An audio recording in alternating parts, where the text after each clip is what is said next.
नवम श्रेणी रोग ताहार निराकरण विषय जाना।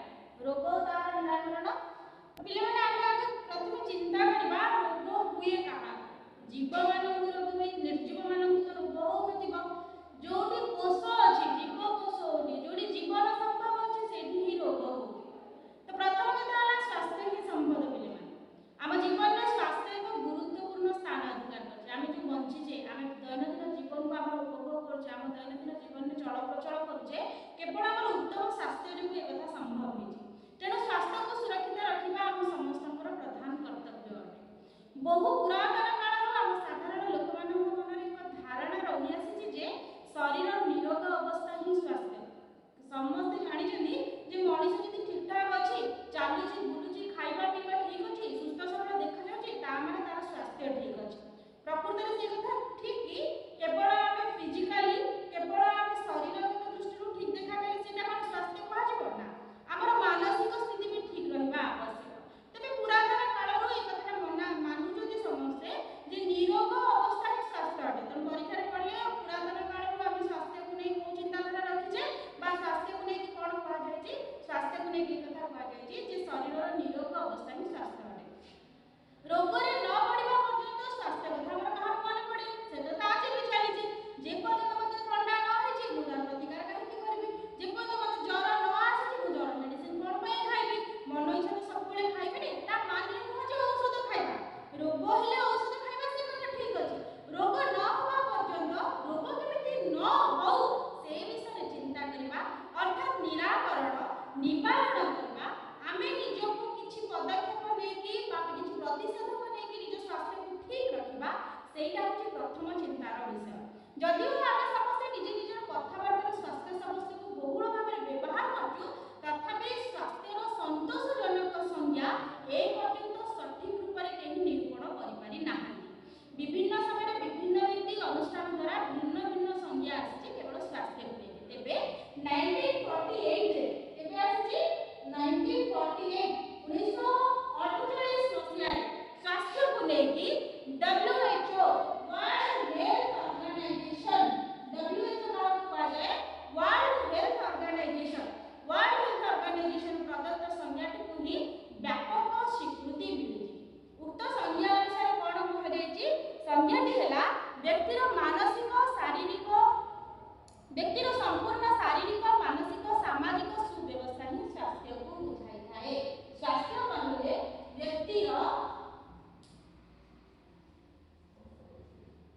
व्यक्तिर संपूर्ण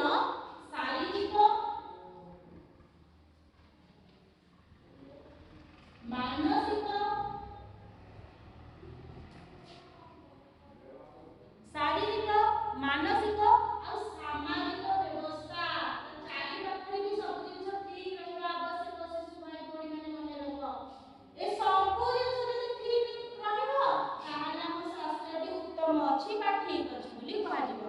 व्यक्तिर संपूर्ण शारीरिक मानसिक सामाजिक सुव्यवस्था ही प्रकृत रे स्वास्थ्य को बुझाए। ए संज्ञाटी की करथिले को द्वारा प्रदत्त हेतिला वर्ल्ड हेल्थ ऑर्गेनाइजेशन तरफ प्रदत्त दियाला केते मसिया रे 1948 मसिया रे दिया देतिला। स्वास्थ्यर संज्ञा विषय एहा होचे एक संक्षिप्त उपस्थापना। जीवन रे स्वास्थ्यर एक बहु परिसरीय विभाग को साकार करबा प्रायतः असंभव कारण रोग होची उत्तम स्वास्थ्यर विपरीत अवस्था। ए उत्तम स्वास्थ्य को जे विपरीत अवस्था को नै थाए बा उत्तम रु जे हमको धीरे धीरे खराब आड़ को नै थाए शरीर को असुस्थ करे थाए से होची रोग जहा विषय रे पढिबा ता डिजीज विषय रे हम जानिबा ता पूर्व जानिबा गोष्ठीगत बा व्यक्तिगत स्वास्थ्य कहले कोन बुझाए। गोष्ठीगत स्वास्थ्य को जनस्वास्थ्य प्रतिषेधक भेषज बा सामाजिक भेषज परि विभिन्न नाम रे नामित करा जाय। जदि हम गोष्ठीगत स्वास्थ्य कथा बुझिबा पिले माने गोष्ठीगत स्वास्थ्य कहले जनस्वास्थ्य सब लोक मानकर स्वास्थ्य केवल एकुटिया को कहि गोष्ठी नुह मु एठी भलो अछि मो परिवार रे मो पिता माता मो भाई भौणी हम समस्त जदि भलो अछि ताले हम परिवार रो गोष्ठीटी हम भलो अछि। ठीक सेमिति मो पडिसा को लोक भी भलो रहबे एपड पडिसा लोक भलो रहबे ता पाखा पाखी समस्त लोक कि गोटे गां जदि चलन बसवास ठीक रे करथि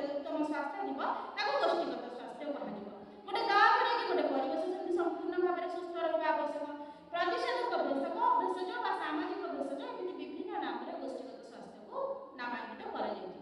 ଗୋଷ୍ଠୀଗତ ସ୍ୱାସ୍ଥ୍ୟର ଅର୍ଥ ହେଉଛି ସାମୂହିକ ସ୍ୱାସ୍ଥ୍ୟ। ସମୂହ ଯୋଉଠି ଅଛନ୍ତି, ଜନସମୂହ ଯୋଉଠି ଅଛନ୍ତି, ସାମୂହିକ ସ୍ୱାସ୍ଥ୍ୟ କହିଲେ ଗୋଷ୍ଠୀଗତ ସ୍ୱାସ୍ଥ୍ୟକୁ ମଧ୍ୟ ବୁଝେଇବ। ଗୋଷ୍ଠୀର ସ୍ୱାସ୍ଥ୍ୟ ଅତୁଟ ରହିଲେ ଗୋଷ୍ଠୀର ଅନ୍ତର୍ଭୁକ୍ତ ପ୍ରତ୍ୟେକ ବ୍ୟକ୍ତିର ସ୍ୱାସ୍ଥ୍ୟ ଅତୁଟ ରହିବାର ସମ୍ଭାବନା ଯଥେଷ୍ଟ ରହିଥାଏ।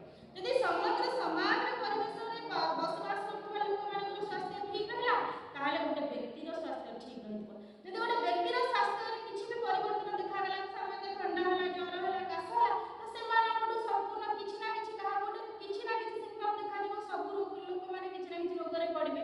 ତେବେ ଗୋଷ୍ଠୀଗତ ସ୍ୱାସ୍ଥ୍ୟ ପ୍ରତି ଅଗ୍ରାଧିକାର ଦେଇ ବ୍ୟକ୍ତିଗତ ସ୍ୱାସ୍ଥ୍ୟକୁ ଅବହେଳା କଲେ ଚଳିବ। କେବଳ ଯେ ସମସ୍ତେ ଭଲ ରହିବେ ସେଇ ଚିନ୍ତା କରିବା ତାହେଲେ ଆମେ ନିଜେ ଦେହ ଖରାପରେ ପଡ଼ିଯିବା।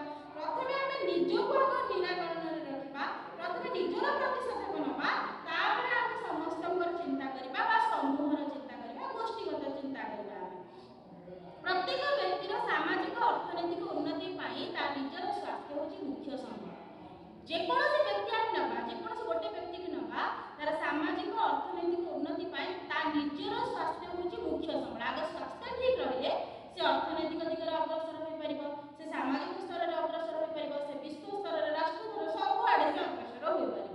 ବ୍ୟକ୍ତିଗତ ସ୍ୱାସ୍ଥ୍ୟ ରକ୍ଷାର ନିୟମମାନ ପାଳନ କରିବା, ନିଜର ଖାଦ୍ୟ ସମ୍ପର୍କରେ ସଚେତନ ରହିବା, ସ୍ୱାସ୍ଥ୍ୟ ରକ୍ଷାକୁ ସୁଗମ କରିଦେଉଥିବା ଅଭ୍ୟାସ ଗୁଡ଼ିକୁ କାର୍ଯ୍ୟକାରୀ କରି କେତେକ ନିର୍ଦ୍ଦିଷ୍ଟ ରୋଗ କବଳରୁ ମୁକ୍ତ ରହିବା, ରୋଗ ନ ହେବା ପାଇଁ ନିବାରଣମୂଳକ ବ୍ୟବସ୍ଥାର ଯଥାର୍ଥ ବିନିଯୋଗ କରିବା ଇତ୍ୟାଦି ପାଇଁ ଆମକୁ ବ୍ୟକ୍ତିଗତ ସ୍ତରରେ ସର୍ବଦା ପ୍ରଚେଷ୍ଟା କରିବା ଉଚିତ। ଦେଖ ପିଲାମାନେ କେତେ କଥା, ବ୍ୟକ୍ତିଗତ ସ୍ୱାସ୍ଥ୍ୟକୁ ଠିକ ରଖିବାକୁ ହେଲେ ଆମକୁ ବିଭିନ୍ନ ନିୟମ ମାନିବାକୁ ପଡ଼ିବ ବୋଲି କୁହାଯାଇଛି। କ'ଣ? ପ୍ରଥମ ହେଲା ସ୍ୱାସ୍ଥ୍ୟ ରକ୍ଷାର ନିୟମ ମାନିବା। ଯଦି ଆମେ ବ୍ୟକ୍ତିଗତ ମୁଁ ନିଜର ସ୍ୱାସ୍ଥ୍ୟ ରକ୍ଷା କରିବାକୁ ଚାହିଁବି ତ ପ୍ରଥମେ ମୋ ସ୍ୱାସ୍ଥ୍ୟ ରକ୍ଷା କେମିତି କରାଯିବ ତାର ନିୟମ ଗୁଡ଼ିକ ମାନିବି। ନିଜର ଖାଦ୍ୟ ସମ୍ପର୍କରେ ପ୍ରଥମେ ସଚେତନ ରହିବି। କ'ଣ ଖାଇବା ଉଚିତ, କୋଉ ସମୟରେ କ'ଣ ଖାଇବା ଉଚିତ, କେତିକି ପାଣି ପିଇବା ଉଚିତ, କେତିକି ଶସ୍ୟଜାତୀୟ ଖାଦ୍ୟ ଖାଇବା ଉଚିତ, କେତିକି ତନ୍ତୁଜାତୀୟ ଖାଦ୍ୟ ଖାଇବା ଉଚିତ, ସେ ବିଷୟରେ ଚିନ୍ତା ରଖିବା ଉଚିତ। ପରେ ହେଲା ସ୍ୱାସ୍ଥ୍ୟ ରକ୍ଷାକୁ ସୁଗମ କରିଦେଉଥିବା ଅଭ୍ୟାସ ଗୁଡ଼ିକୁ କାର୍ଯ୍ୟକାରୀ କରିବା। ଯେମିତି ପ୍ରତ୍ୟେକ ଦିନ ବ୍ୟାୟାମ କଲେ ଶରୀର ସୁସ୍ଥ ରହିବ।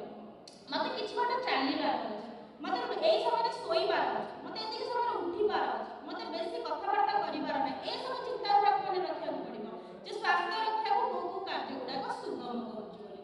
ତାପରେ ନିର୍ଦ୍ଦିଷ୍ଟ ରୋଗ କବଳରୁ ମୁକ୍ତ ରହିବା। କୋଉଠି ରୋଗ କୁଆଡ଼କୁ ଆସୁଛି, ମୋ ଫ୍ୟାମିଲିରେ କାହାକୁ ଥଣ୍ଡା ହେଇଛି, ମୁଁ ନିଜେ କେମିତି ତାଙ୍କଠୁ ଦୂରେଇକି ରହିବି, ନିଜେ ପ୍ରତିଷେଧକ ନେବି, ନିଜେ ଗରମ ପାଣିରେ ଗାଧେଇବି, ଗରମ ପାଣି ପିଇବି, ନିଜକୁ ବିଭିନ୍ନ ରୋଗରୁ ସାମାଜିକ ମାନେ ଗୋଟେ ଗୋଷ୍ଠୀ ସ୍ତରରୁ ବ୍ୟକ୍ତିଗତ ସ୍ତରକୁ ରୋଗଟି କିପରି ନ ବ୍ୟାପିବ ସେଇ ଚିନ୍ତାଧାରାରେ ନିଜକୁ ମୁକୁଳେଇକି ରଖିବା। ରୋଗ ନ ହେବା ପାଇଁ ନିବାରଣମୂଳକ ଔଷଧ କରିବା, ଯେମିତି ପ୍ରତିଷେଧକ ଟୀକା।